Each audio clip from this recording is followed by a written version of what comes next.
Hi friends, ഞാൻ ഇന്ന് നിങ്ങൾക്ക് എൻ്റെ വീട്ടിൽ ബ്രെഡ് ഉണ്ടാക്കുന്നത് എങ്ങനെയാണെന്ന് പരിചയപ്പെടുത്തി തരാം. വീട്ടിൽ സാൻഡ്വിച്ച് ഒക്കെ ഉണ്ടാക്കാനുള്ള ബ്രെഡ് ഞാൻ തന്നെ ഉണ്ടാക്കിയെടുക്കുന്നതാണ് പതിവ്. നമ്മൾ വീട്ടിലുണ്ടാക്കുന്ന ബ്രെഡിൽ ബേക്കറിയിൽ നിന്ന് വാങ്ങുന്നത് പോലെയുള്ള പ്രിസർവേറ്റീവ്സ് ഒന്നും ചേർക്കാറില്ല. അപ്പോൾ അതെങ്ങനെയാണ് ചെയ്യുന്നതെന്ന് ഞാൻ നിങ്ങൾക്ക് കാണിച്ചു തരാം. അപ്പോൾ നിങ്ങൾ ഈ വീഡിയോ അവസാനം വരെ കാണുക, എന്നെ സപ്പോർട്ട് ചെയ്യുക. നിങ്ങൾക്ക് വീഡിയോ ഇഷ്ടമായാൽ ലൈക്ക് ചെയ്യാനും ഷെയർ ചെയ്യാനും മറക്കരുത്. നമുക്കപ്പോൾ സമയം കളയാതെ നമ്മുടെ റെസിപ്പിയിലേക്ക് പോകാം. ഞാനിവിടെ ഒരു ഗ്ലാസ് ബൗൾ എടുത്ത് വെച്ചിട്ടുണ്ട്. ഇതിലേക്ക് ഞാനൊരു 2 teaspoon instant active dry east ഇട്ട് കൊടുക്കുകയാണ്. ഇനി ഇതിലേക്ക് ഒരു 3 ടേബിൾ സ്പൂൺ പഞ്ചസാര കൂടി ഇട്ട് കൊടുക്കാം. സാൻഡ്വിച്ച് ബ്രെഡ് ആയതുകൊണ്ട് നമുക്ക് മധുരം അധികം വേണ്ട. ഞാനിവിടെ ലേശം ചൂടാക്കി വെച്ച വെള്ളമാണ് ഒഴിച്ചു കൊടുക്കുന്നത്.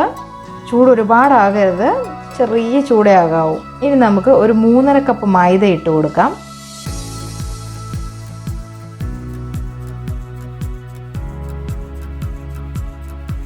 ഇതിലേക്ക് ഒരു 1/2 ടീസ്പൂൺ ഉപ്പ് കൂടി ചേർത്ത് കൊടുക്കുകയാണ്. ഇനി നമുക്ക് ഈ മാവ് കുഴയ്ക്കാം. വെള്ളം ആവശ്യത്തിനനുസരിച്ച് ഇടയ്ക്കിടയ്ക്ക് അല്പാൽപ്പമായിട്ട് ഒഴിച്ചു കൊടുക്കണം.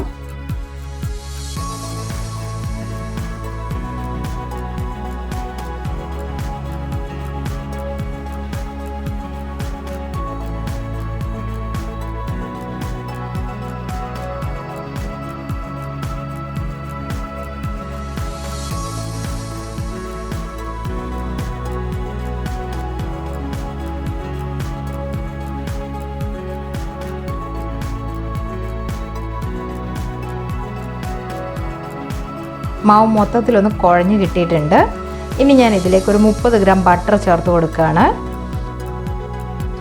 ബട്ടർ നല്ലവണ്ണം മൈദയിൽ കുഴച്ച് യോജിപ്പിക്കണം.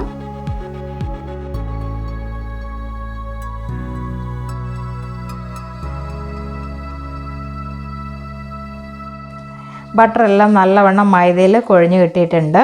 ഇനിയാണ് ശരിക്കുള്ള ജോലി തുടങ്ങുന്നത്. നമുക്ക് ഈ ടേബിൾ ടോപ്പിൽ ഒരല്പം മൈദ വിതറി കൊടുക്കാം. നമ്മൾ കുഴച്ച് വെച്ച മാവ് ടേബിൾ ടോപ്പിലേക്കിട്ട് നല്ലവണ്ണം തേച്ചെടുക്കണം. ഇത് ഒരു 10 മിനിറ്റെങ്കിലും കുറഞ്ഞത് ചെയ്യണം. എങ്കിൽ മാത്രമേ നമുക്ക് നല്ല ബ്രെഡ് ഉണ്ടാക്കിയെടുക്കാൻ പറ്റത്തുള്ളൂ.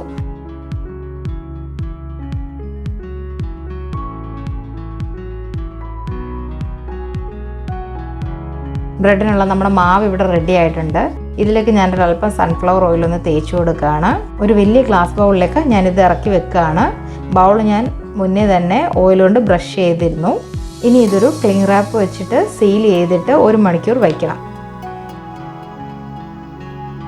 ഞാൻ എടുക്കാൻ പോകുന്ന ബ്രെഡ് മോൾഡാണിത്. മോൾഡിൻ്റെ ഉൾവശം നല്ലവണ്ണം ബട്ടർ കൊണ്ട് ബ്രഷ് ചെയ്ത് കൊടുക്കണം.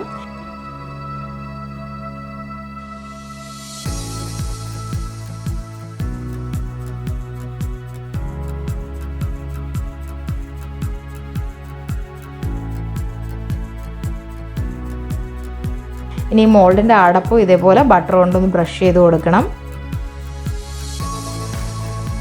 ഇപ്പോൾ 1 മണിക്കൂർ കഴിഞ്ഞിട്ടുണ്ട്. ബ്രെഡിനുള്ള മാവ് നല്ലോണം പൊങ്ങി വന്നിട്ടുണ്ട്.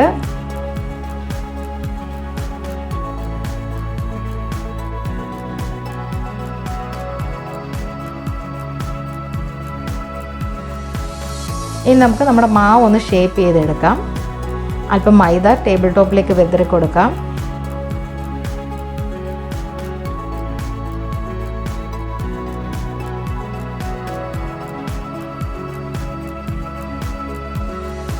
ഇനി ബ്രെഡിൻ്റെ മാവിന് മുകളിലും അല്പം മൈദ വിതറി കൊടുക്കാം. ഇനി നമുക്ക് മോൾഡിൻ്റെ വലുപ്പത്തിനനുസരിച്ച് ഒരു ഷീറ്റ് പോലെ ഈ മാവ് പരത്തിയെടുക്കണം.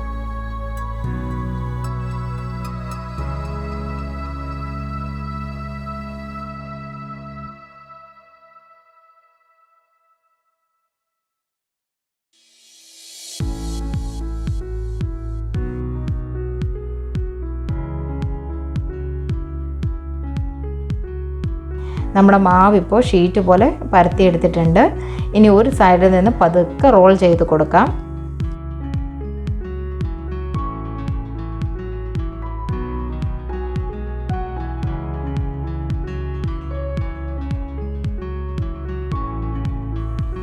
ബോർഡറിൽ ഞാൻ ഒരല്പം വെള്ളം ഒന്ന് തൊട്ട് കൊടുക്കുകയാണ്.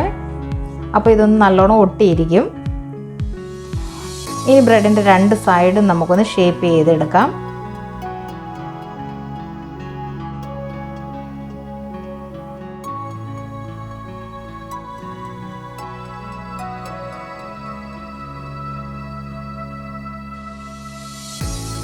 ഇനി ഈ ഷേപ്പ് പോകാതെ മോൾഡിലേക്ക് നമുക്ക് ഇറക്കി വെക്കാം.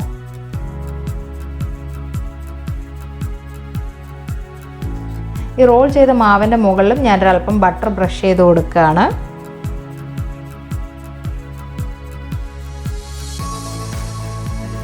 ഇനി ഇതൊരു ക്ലിംഗ് റാപ്പ് വെച്ചിട്ട് കവർ ചെയ്ത് വീണ്ടും ഒരു 30 മിനിറ്റ് വെക്കാം.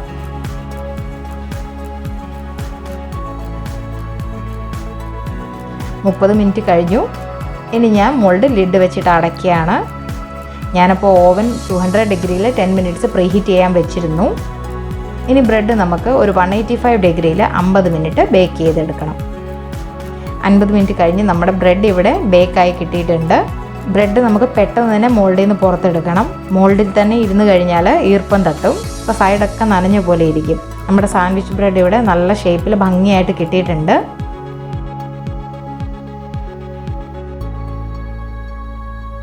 ഇനി ഞാനിത് നിങ്ങൾക്കൊന്ന് കട്ട് ചെയ്ത് കാണിക്കാം.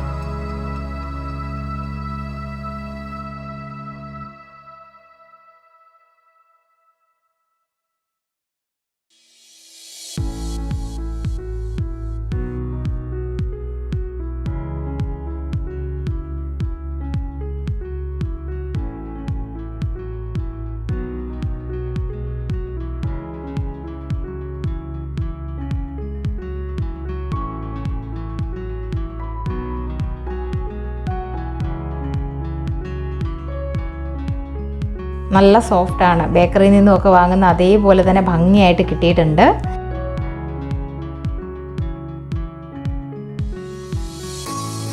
പ്രിസർവേറ്റീവ്സ് ഒന്നും ചേർക്കാത്തത് കൊണ്ട് പെട്ടെന്ന് തന്നെ പൂപ്പലൊക്കെ ആകാൻ സാധ്യതയുണ്ട്. അതുകൊണ്ട് 2 ദിവസത്തിൽ കൂടുതൽ പുറത്ത് വയ്ക്കരുത്.